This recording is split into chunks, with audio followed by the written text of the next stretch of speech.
नमस्कार, प्राविधिक ज्ञान युट्युब च्यानलमा तपाईलाई स्वागत छ। म हुँ चन्द्र घलान।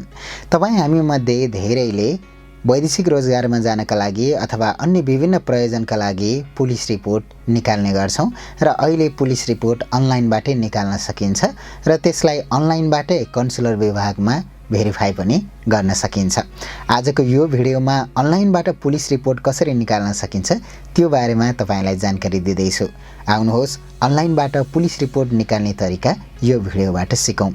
अनलाइनबाट पुलिस रिपोर्ट लिनको लागि चाहिँ तपाईँ कुनै एउटा ब्राउजरमा गुगल क्रोममा गएर पुलिस रिपोर्ट भनेर सर्च गर्न सक्नुहुन्छ। पुलिस रिपोर्ट भनेर सर्च गर्नुहोस्। यो गरिसकेपछि तपाईँ यहाँ देख्न सक्नुहुन्छ online police clearance registration system भन्ने देख्नुहुन्छ। यहाँ क्लिक गर्नुहोस् अथवा तपाईले सिधै opcr.nepalpolice.gov.np मा लगइन पनि गर्न सक्नुहुन्छ र यहाँ गइसकेपछि लगइन गर्ने अप्सन खुल्छ। तर तपाईसँग आइडी र पासवर्ड पहिल्यै छैन भने चाहिँ तपाईले नयाँ रजिस्टर गर्नुपर्छ। यदि रजिस्टर गरिसक्नु भएको छ भने चाहिँ यहाँ इमेल र पासवर्ड राखेर लगइन गर्न सक्नुहुन्छ। तर यदि गर्नु भएको छैन भने चाहिँ तल रजिस्टर भन्नेमा क्लिक गर्नुहोस्। यहाँ रजिस्टर भन्नेमा क्लिक गरिसकेपछि यो साइन अप गर्नुभन्दा अगाडि तपाईलाई एउटा क्वेशन सोध्छ, हु आर यु भनेर। तपाईँ को हो भनेर। I am Nepali, I am foreigner, I am refugee. Nepali हो कि विदेशी हो कि अथवा शरणार्थी हो कि, यो तीनटा मध्ये एउटामा टिक लगाउनुपर्छ। मैले यहाँ नेपाली व्यक्तिकै लागि अर्थात् आफ्नै लागि बनाउन थालेकोले आई एम नेपालीमा क्लिक गरेँ र त्यसपछाडि नेक्स्टमा क्लिक गरेँ। यति गरिसकेपछि तपाईको व्यक्तिगत जानकारी यहाँ राख्नुपर्छ। जस्तै फर्स्ट नेम भनेको ठाउँमा तपाईको पहिलो नाम, मिडल नेम भनेको ठाउँमा यदि बिचको नाम छ भने मिडल नेममा राख्ने, लास्ट नेम भन्ने ठाउँमा तपाईको थर राख्ने र तल मेल फिमेल अथवा अदर के हो मेल फिमेल छान्न सक्नुहुन्छ। तपाईँ महिला हुनुहुन्छ कि पुरुष छान्न सक्नुहुन्छ र यहाँ मोबाइल नम्बर राख्ने, त्यसपछि इमेल नम्बर राख्ने र यहाँ एउटा क्याप्चा दिएको हुन्छ। यहाँ रिफ्रेस गर्छु म, क्याप्चा अलि देखाएको छैन। क्याप्चा राखेर यहाँ इन्टर क्याप्चा भन्ने ठाउँमा देखाएको क्याप्चा राखेपछि रजिस्टरमा क्लिक गर्नुपर्छ। म यो सबै भर्दैछु, तपाईँ पनि भर्नुहोला। यहाँ रजिस्टर हुँदैछ।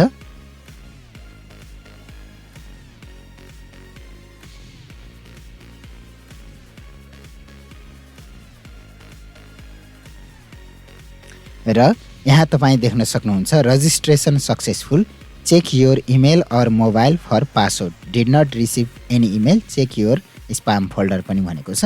अब यति भइसकेपछि चाहिँ तपाईको इमेलमा त्यो अहिलेको डिटेल पासवर्ड गएको हुन्छ र तपाईको मोबाइलमा पनि यो जान्छ भनेर यहाँ नोटिफिकेसन दिइरहेको छ। म यहाँ इमेल चेक गर्दैछु। तपाईँ पनि यहाँ राख्नु भएको इमेल आइडीमा लगइन गरेर हेर्नुहोस् र त्यहाँ इनबक्समा पासवर्ड दिएको हुन्छ। म यहाँ लगइन गर्दैछु।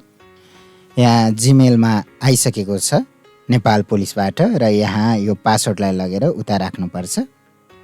तपाईको इमेलमा अथवा फोन नम्बरमा गएको यो आइडी र पासवर्ड हो। विशेष गरी आइडी चाहिँ अघि राखेको इमेल हुन्छ। आइडी र पासवर्ड यहाँ राख्ने, यहाँ इमेल यहाँ पासवर्ड राख्ने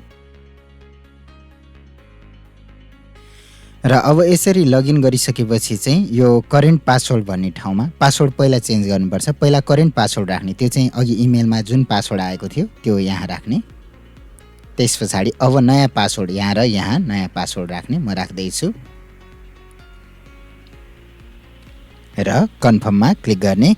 यति गरिसकेपछि पासवर्ड चेन्ज भनेर भन्छ र यसलाई रिफ्रेस फेरि गर्न सक्नुहुन्छ। अब फेरि यो रिफ्रेस गरेको अघि चेन्ज गरेको आइडी र पासवर्ड यहाँ राखेर लगइन गर्नुपर्छ। फेरि मैले यहाँ लगइन गर्दैछु र यसरी लगइन भइसकेपछि चाहिँ तपाईँ देख्न सक्नुहुन्छ यहाँनिर इमेज चाहिँ कति साइजको हुनुपर्छ भनेर देखाएको छ। यो 3.5 हुनु पर्यो तलतिर अनि भर्टिकल ठाडोतिर चाहिँ 4.5 यति हुनु पर्यो। यो मिलेन भने चाहिँ समस्या आउँछ। त्यसैले यो इमेज चाहिँ यसरी मिलाउनुपर्छ। पासपोर्ट साइजको फोटो चाहिँ यो साइजमा मिलाएर अपलोड गर्नुपर्छ। अब यो फर्म भर्नको लागि सबैभन्दा सुरुमा यहाँ पर्सनल इन्फर्मेसन छ, एड्रेस छ, ठेगाना, डकुमेन्ट छ अनि सेल्फ डिक्लेरेसन र कन्फर्मेसन छ। सबैभन्दा सुरुमा यहाँ फर्स्ट नेम, मिडल नेम र लास्ट नेम छ। तपाईले यहाँ फर्स्ट नेममा तपाईको नाम, मिडल नेममा तपाईको बिचको नाम छ भने बिचको नाम, जस्तै बहादुर, माया, प्रसाद यस्तोहरू छ भने, र लास्ट नेममा चाहिँ तपाईको थर लेख्नु होला।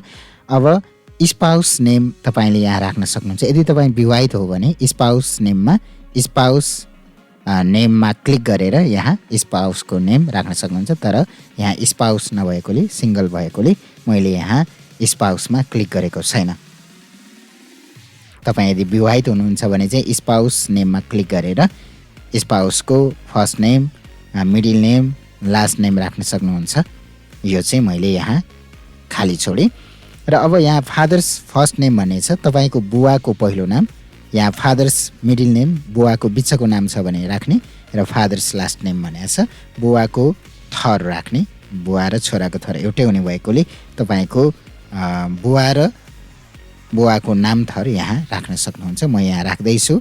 र तल चाहिँ आमाको नाम र आमाको थर राख्नुपर्छ। मिडल नेम छ भने, बिचको नाम छ भने त्यो पनि राख्नुपर्छ। मैले यहाँ बुवाको नाम राख्दैछु। अब आमा र बुवाको नाम भरिसकेपछि तपाईले यहाँ देख्न सक्नुहुन्छ डेट अफ बर्थ, जन्म मिति। यो चाहिँ बीएसमा विक्रम सम्वतमा, डेट अफ बर्थ एडी अर्थात् यो चाहिँ इस्वी सम्वतमा राख्नुपर्छ। र यहाँ तपाईँ देख्न सक्नुहुन्छ युजर इमेज भनेर तपाईले यहाँ चाहिँ फोटो हाल्नुपर्छ। यहाँ डेट अफ बर्थमा इयर भन्नेमा क्लिक गर्नुभयो भने मिति वर्ष आउँछ। यो चाहिँ नेपाली वर्ष अनुसार। मन्थमा क्लिक गर्नुभयो भने वैशाख जेठ असार साउन आउँछ। डेमा चाहिँ 1 देखि 30 32 कतिसम्म महिना छ त्यो देखाउँछ। अनि डेट अफ बर्थ एडी भन्ने ठाउँमा चाहिँ इस्वी सम्मतमा आउँछ। यहाँ 2023 सम्म छ। त्यसैगरी मन्थमा जनवरी फेब्रुअरी आउँछ। डेमा 1 देखि 30 सम्म तपाईले तपाईको जन्म मिति अनुसार, नागरिकता अनुसार यहाँ जन्म मिति राख्न सक्नुहुन्छ। तपाईँ पनि यो भर्नुहोस्, म पनि भर्दैछु। र यो जन्म मिति विक्रम सम्वत र इस्वी सम्वतमा चाहिँ तपाईको नागरिकतामा दिएको हुन्छ। नेपालीमा लेखिएको ठाउँमा चाहिँ विक्रम सम्वत लेखेको हुन्छ अगाडि नै, पछाडिपट्टि चाहिँ इङ्ग्लिसमा तपाईको लेखेको हुन्छ। र यो चाहिँ तपाईले यहाँ डेट अफ बर्थमा विक्रम सम्वत राख्ने बित्तिकै यो एडी चाहिँ आफसे आफ कन्भर्ट पनि हुन्छ, चिन्ता नगर्नुहोस्, यहाँ कन्भर्ट हुन्छ। र यहाँ चुज इमेज भन्ने ठाउँमा ब्राउजमा जानुहोस् र तपाईले पासपोर्ट साइजको फोटो अथवा अघि हामीले स्याम्पल फोटो हेरेका थियौँ, तलतिर 3.5 सेन्टिमिटर र माथितिर 4.5 सेन्टिमिटर भएको फोटोको नमुना, त्यो साइजको फोटो अब ब्राउजमा गएर कहाँ राख्नु भएको छ त्यो फोटो सेलेक्ट गरेर यहाँ अपलोड गर्नुहोस्। र अपलोड गरिसकेपछि यहाँ फोटो देखाउँछ। तल इमेल र मोबाइल नम्बर अघि हामीले रजिस्ट्रेसन गर्दाखेरि जे राखेका थियौँ त्यही आउँछ। त्यसैले यहाँ चिन्ता गर्नु परेन। जेन्डर पनि अघि नको रजिस्ट्रेसन गरेको बेलै छानेको भएर यहाँ आउँछ।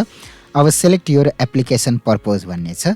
सेलेक्ट योर एप्लिकेसन पर्पज, यो भनेको चाहिँ तपाईँ यो एप्लिकेसन अर्थात् यो प्रहरी पुलिस रिपोर्ट के को लागि निकाल्दै हुनुहुन्छ भन्नेमा चुज गर्नुहोस्। यहाँ दुईटा छ, apply with citizenship and passport भन्ने छ। अप्लाई विथ सिटिजनसिप अन्ली, नागरिकता र पासपोर्टबाट अप्लाई गर्ने कि अथवा अप्लाई विथ सिटिजनसिपबाट अप्लाई गर्ने भन्ने छ।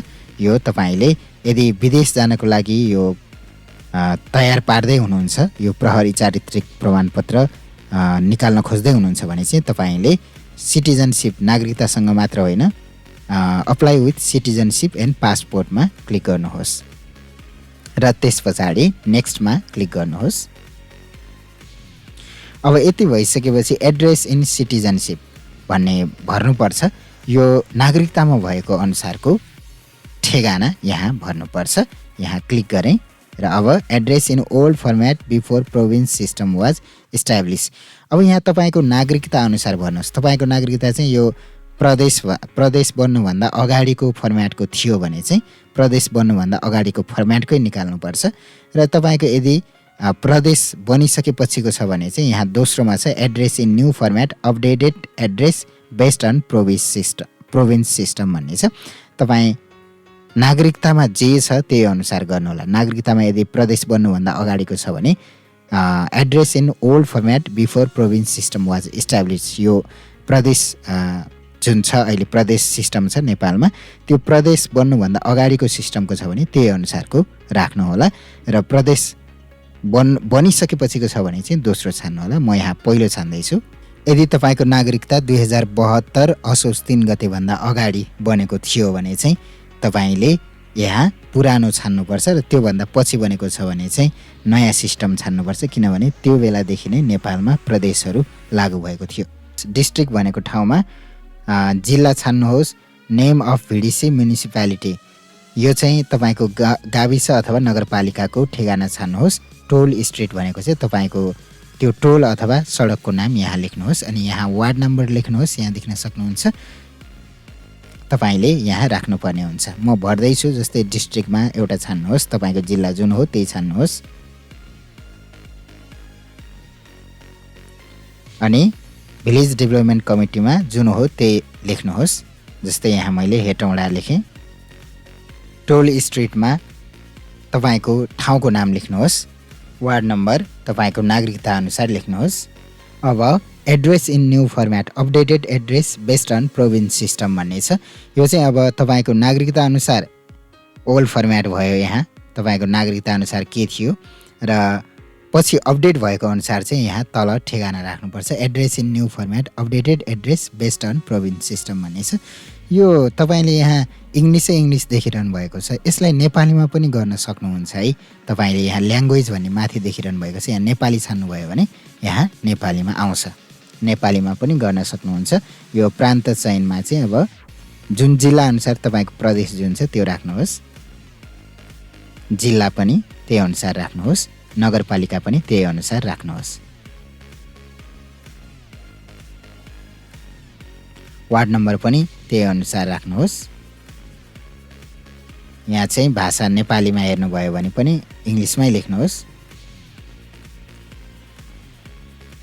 र बसाइसराई कागजात भन्ने छ। यहाँ मैले इङ्ग्लिसमै गरेँ। मैले सुरुमा इङ्ग्लिसमै गरिरहेको थिएँ। तपाईँ नेपालीमा जुन सजिलो लाग्छ त्यही अनुसार गर्नुहोला।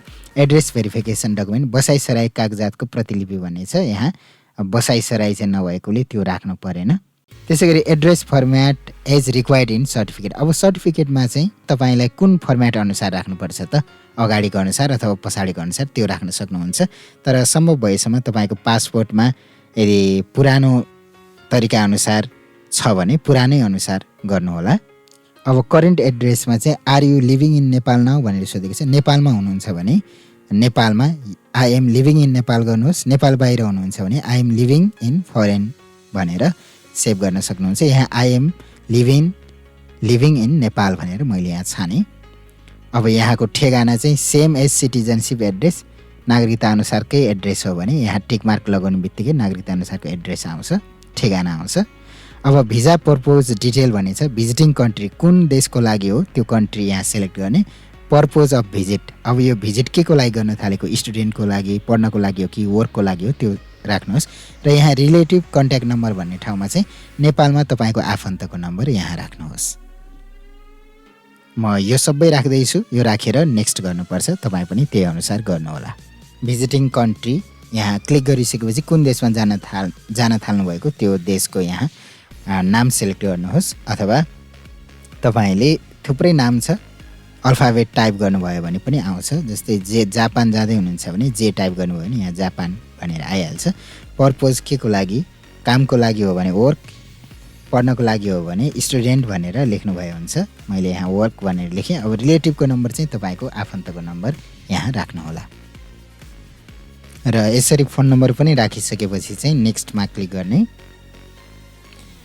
अब नेक्स्टमा क्लिक गरिसकेपछि यहाँ तपाईँ देख्न सक्नुहुन्छ सिटिजनसिप सर्टिफिकेसन टाइप भनेर आउँछ। सिटिजनसिप नागरिकता। अब नागरिकताको नम्बर यहाँ राख्नुपर्छ अनि नागरिकता इस्यु भएको, नागरिकता जारी भएको वर्ष, महिना र दिन यहाँ राख्नुपर्छ र कुन जिल्लाबाट भएको त्यो यहाँ राख्नुपर्छ र तल इमेज राख्नुपर्छ। फ्रन्ट साइज अगाडिको भागको यहाँ र पछाडिको भागको चाहिँ यहाँ राख्नुपर्छ। म यो राख्दैछु, तपाईँ पनि राख्नुहोस्। र त्यस पछाडि यहाँ पासपोर्ट डिटेल्स छ। पासपोर्ट डिटेल्समा पहिला पासपोर्ट नम्बर राख्नुहोस् र जारी भएको मिति पनि यहाँ लेख्नुहोस् र जारी भएको मिति, इस्यु डेट भन्ने र एक्सपायरी डेट, यो पासपोर्टको मिति कहिलेसम्म छ त्यो पनि एक्सपायरी डेट पनि यहाँ राख्नुपर्छ। र यो एक्सपायरी डेटमा चाहिँ कहिलेकाहीँ 2000 अहिलेको करेन्ट भन्दा अरू डेट आउँदैन। त्यसैले यहाँ चाहिँ तपाईँले केही नराख्नु भए पनि हुन्छ। अनिवार्य छ भन्छ तर नराख्नु भए पनि हुन्छ। र पासपोर्ट डकुमेन्ट डाटा पेज भन्ने छ। यहाँ पासपोर्टको डकुमेन्ट यहाँ राख्नुपर्छ। र एक्सपायरी डेटमा चाहिँ नराखेसम्म दिँदैन, त्यसैले यहाँ तपाईले एक्सपायरी डेट चाहिँ मिलाएर राख्नुहोस्। अहिलेको सबैभन्दा बढी कुन छ डेट चाहिँ अब 2023 भन्दा बढी दिएको छैन, त्यसैले महिना र गते चाहिँ मिलाएर राख्नु होला। यो एक्सपायरी डेटमा मिति चाहिँ 2023 नै राख्नु होला र नेक्स्ट गर्नुहोस्। अब यति गरिसकेपछि do you have criminal history भन्छ। तपाईको कुनै क्रिमिनल हिस्ट्री थियो भनेर सोध्छ, यस र नो भन्ने छ। नोमा क्लिक गर्नुहोस्। तपाई कुनै आपराधिक केसमा पहिला पर्नु भएको थियो भने चाहिँ यस गरेर यहाँ भर्नुपर्छ। केस 1 डिटेल हैन, केस फिलिङ अफिस कहिले थियो, डिसिजन डेट कहिले भयो त्यो राख्न सक्नुहुन्छ। नत्र केही छैन भने नोमा क्लिक गर्नुहोस् र नेक्स्टमा क्लिक गर्नुहोस्। र यति गरिसकेपछि तपाईले भर्नु भएको कुराहरू सही छ कि छैन देखाउँछ र यहाँ सही छ भने अन्तिममा सबमिट क्याप्चा इन्टर गरेर सबमिट गर्नुपर्ने हुन्छ। यहाँ हेर्दैछु। अब यहाँ I hereby submit the application भन्ने छ, यसमा तपाईले टिक मार्क लगाउनुहोस् र यहाँ एकैछिन कुर्नुहोस्। यहाँ क्याप्चा आउँदैछ र क्याप्चा हालेर सबमिटमा क्लिक गर्नुहोस् र यहाँ क्याप्चा आएन भने चाहिँ तपाईले यहाँ रिफ्रेश बटन छ, रिफ्रेश पनि गर्न सक्नुहुन्छ र अन्तिममा सबमिट गरिदिनुहोस्। र यसरी तपाईं हेर्न सक्नुहुन्छ। अब यो रजिस्टर भइसकेको छ। यो अपलाइड कहिले भयो, यो भ्यू एप्लिकेसन स्ट्याटस, यसलाई नेपालीमा पनि हेरौँ। तपाईलाई म नेपालीमा देखाउँछु। यहाँ निवेदनको स्थिति हेर्नुहोस् भन्ने छ, निवेदन गरेको मिति भन्ने देखाउँछ, अनि निवेदन प्रगति हुँदैछ, निवेदन प्रमाणित भएको छैन भनेर अब कुर्नुपर्छ यसलाई प्रमाणित। यहाँ हेर्नुभयो भने your application has not been verified भन्ने छ, इन प्रोग्रेस छ। अब यसमा तपाईको भेरिफाई भएर आइसकेपछि डाउनलोड गर्नुपर्छ र कन्सुलर विभागको फेरि वेबसाइटमा गएर त्यहाँ अनलाइनबाटै अहिले भेरिफाई गर्न मिल्छ। पैसा तिरेर तपाईँ कन्सुलर विभागमा गइरहनु पर्दैन। त्यसको पनि प्रोसेस म तपाईलाई देखाउने छु। यो आइसकेपछि तपाईलाई त्यसको प्रोसेस पनि देखाउने छु। आदरणीय दर्शकबिन, तपाईले यो भिडियो हेरेर अब अनलाइनबाट कसरी पुलिस रिपोर्ट निकाल्न सकिन्छ भनेर बुझ्नुभयो होला। अब यसबाट आएको पुलिस रिपोर्ट तपाईले कन्सुलर विभागमा भेरिफाई गर्न सक्नुहुन्छ र त्यो भेरिफाई अनलाइनबाटै गर्न सकिन्छ। कसरी गर्ने भनेर म अर्को भिडियोमा तपाईलाई जानकारी दिनेछु। तपाईलाई आजको भिडियो कस्तो लाग्यो? भिडियोसँग सम्बन्धित कुनै प्रश्नहरू छन् भने कृपया मलाई कमेन्ट गर्न नभुल्नुहोला। म तपाईको प्रश्नको जवाफ दिने प्रयास गर्नेछु। साथै तपाईलाई यदि यो भिडियो मन परेको छ भने लाइक र शेयर पनि गर्न नभुल्नुहोला। अनि यस्तै भिडियोहरूका लागि प्राविधिक ज्ञान युट्युब च्यानललाई सब्स्क्राइब गर्न पनि नभुल्नुहोला।